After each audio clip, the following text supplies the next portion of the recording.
TP case പ്രതികൾക്ക് നൽകിയ ഇളവാണ് സബ്മിഷനായി ഇന്ന് പ്രതിപക്ഷ നേതാവ് സഭയിൽ ഉന്നയിച്ച് സബ്മിഷൻ പ്രതിപക്ഷ നേതാവ് സംസാരിക്കുന്നത് 13/6/2024 കണ്ണൂരിലെ സെൻട്രൽ പ്രിസൺ സൂപ്രണ്ട് ഒരു ഔദ്യോഗികമായൊരു കത്ത് സിറ്റി പോലീസ് കമ്മീഷണർ കണ്ണൂർ കൊടുത്തിരിക്കുകയാണ്. സാർ, ആ കത്തിൽ പറഞ്ഞിരിക്കുന്നത് കുറേ ആളുകളുടെ പേര് വിവരങ്ങൾ കൊടുത്തിട്ട്, ജയിൽ പുള്ളികളുടെ പേര് വിവരങ്ങൾ കൊടുത്തിട്ട് 56 ആ പേരുടെ പേര് വിവരങ്ങൾ കൊടുത്തിട്ട് അവർക്ക് ശിക്ഷ ഇളവ് കൊടുക്കാനുള്ള നടപടികൾ ആരംഭിക്കുകയാണ്.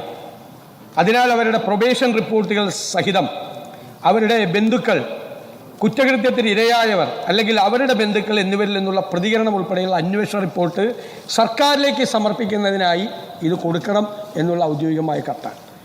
സാർ, ഇതനുസരിച്ചിട്ട് അതിൽ TP ചന്ദ്രശേഖരൻ വധക്കേസിലെ ഒരു കാരണവശാലും ഇത് കൊടുക്കരുത് എന്ന് പറഞ്ഞിരിക്കുന്ന പ്രതികളുടെ കാര്യമുണ്ട്. സാർ, ഇതുമാത്രമല്ല നമ്മളെ ഞെട്ടിച്ചത്. 2018 സുപ്രീം കോടതി, ബഹുമാനപ്പെട്ട സുപ്രീം കോടതി സംസ്ഥാനങ്ങളോട് പറയുന്നത് നിങ്ങൾ റെമിഷന് ശിക്ഷാ കാലയളവ് കൊടുക്കുമ്പോൾ ഇതിന് ചില മാനദണ്ഡങ്ങൾ ഉണ്ടാക്കണമെന്ന് പറയും.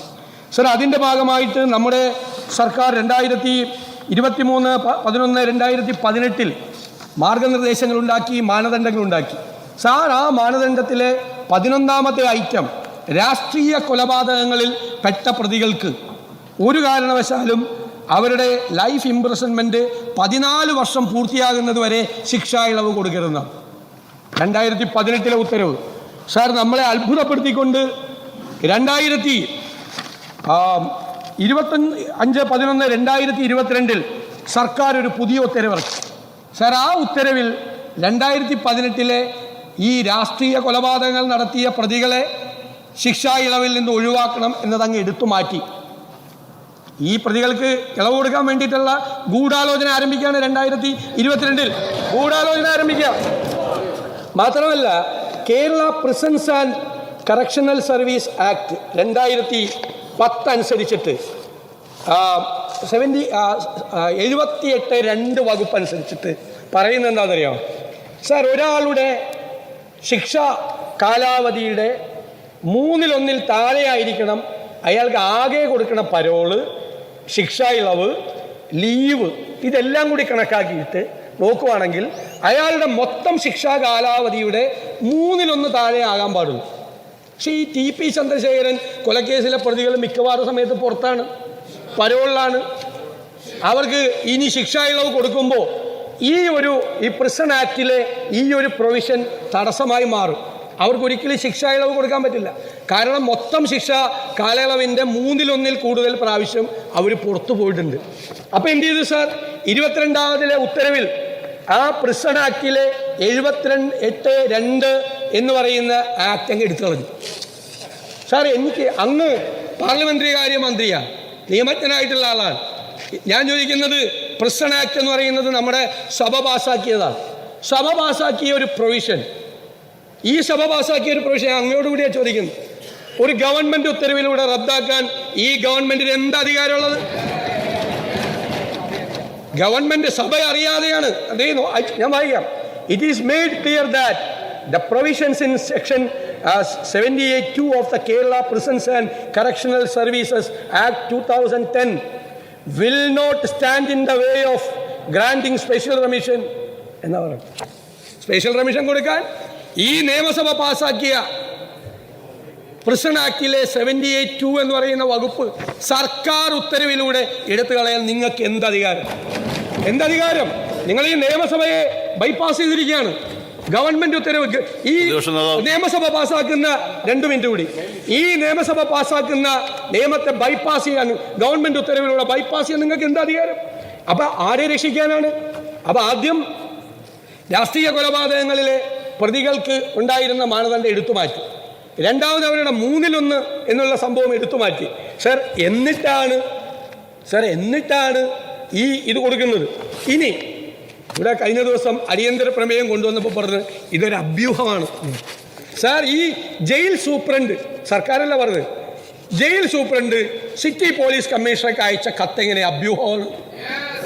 അതെങ്ങനെ അഭ്യൂഹമാണ്? നമ്പർ 1.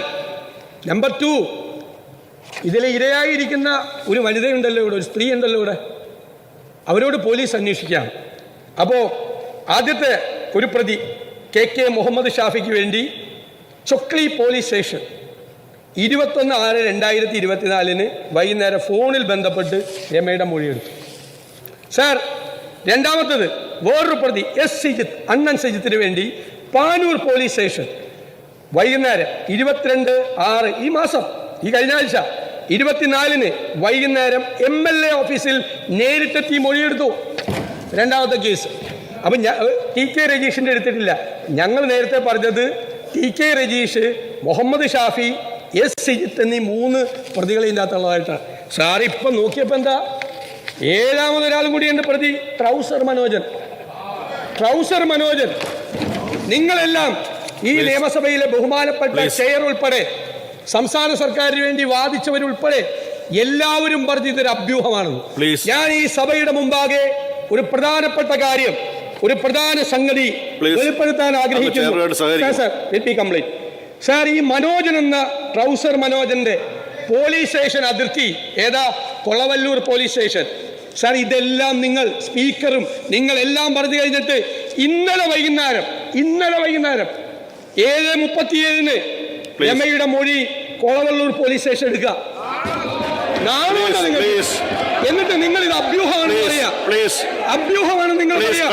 നിങ്ങളിത് അല്ല, ഞാൻ കൺക്ലൂഡ് ചെയ്യാം. നിങ്ങൾ ഇത് അഭ്യൂഹമാണെന്ന് പറയാ. ഇത് അഭ്യൂഹം. ഇന്നലെ രാത്രി ആ സ്ത്രീയുടെ 4ാമത്തെ പോലീസ് സ്റ്റേഷൻ, 3ാമത്തെ പോലീസ് സ്റ്റേഷൻ കാര്യം പറയട്ടെ. അംഗങ്ങൾ ബഹളം വെക്കേണ്ട കാര്യമില്ല. സബ്മിഷനാണ്. ബഹുമാനപ്പെട്ട പ്രതിപക്ഷ നേതാവായതുകൊണ്ട് സമയം കൊടുത്തതാണ്. നോ, നിങ്ങൾ ബഹളം വെക്കേണ്ട കാര്യമില്ല. ബഹുമാനപ്പെട്ട പ്രതിപക്ഷ നേതാവായതുകൊണ്ട് അദ്ദേഹത്തിന് സമയം അനുവദിച്ചാണ്. നിങ്ങൾ ബഹളം വെച്ച് സമയം കൊടുക്കണ്ട. നിങ്ങൾ ഇവിടെ ഇരിക്കൂ.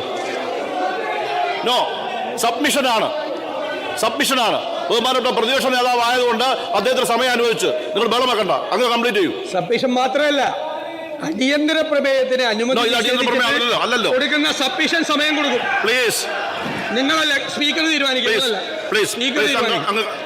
അപ്പോ ഇന്നലെ വൈകുന്നേരവും ഈ ക്രൂരന്മാരായ ക്രിമിനലുകൾക്ക് ശിക്ഷ ഇളവ് കൊടുക്കാനുള്ള നടപടികളുമായി ഈ സർക്കാർ മുന്നോട്ട് പോകുന്ന ദയനീയമായ സ്ഥിതിയാണുള്ളത്. സാർ, ഞാൻ അവസാനിപ്പിക്കുകയാണ്.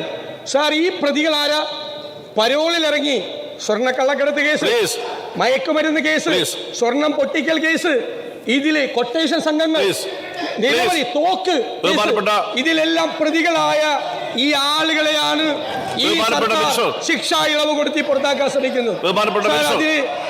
ഞങ്ങൾക്ക് ഒന്ന് വേണ്ടത്, ഞാൻ അവസാനിപ്പിക്കുക, TP ചന്ദ്രശേഖരൻ കേസിലെ പ്രതികൾക്ക് ഒരു കാരണവശാലും ശിക്ഷാ ഇളവ്, കാരണം ഹൈക്കോടതി പറഞ്ഞിട്ടുണ്ട് 20 വർഷം കാലാവധി പൂർത്തിയാകാതെ ശിക്ഷാ ഇളവ് കൊടുക്കും. അപ്പോൾ ഞങ്ങൾക്ക് വേണ്ടത് ഗവൺമെന്റിന്റെ അഷ്വറൻസ് ആണ്. ഒരു കാരണവശാലും TP ചന്ദ്രശേഖരൻ വധക്കേസിലെ ഈ പ്രതികൾക്ക് ശിക്ഷാ ഇളവ് കൊടുക്കില്ല എന്നുള്ള ഉറപ്പ്. ബഹുമാനപ്പെട്ട മുഖ്യമന്ത്രിക്ക് വേണ്ടി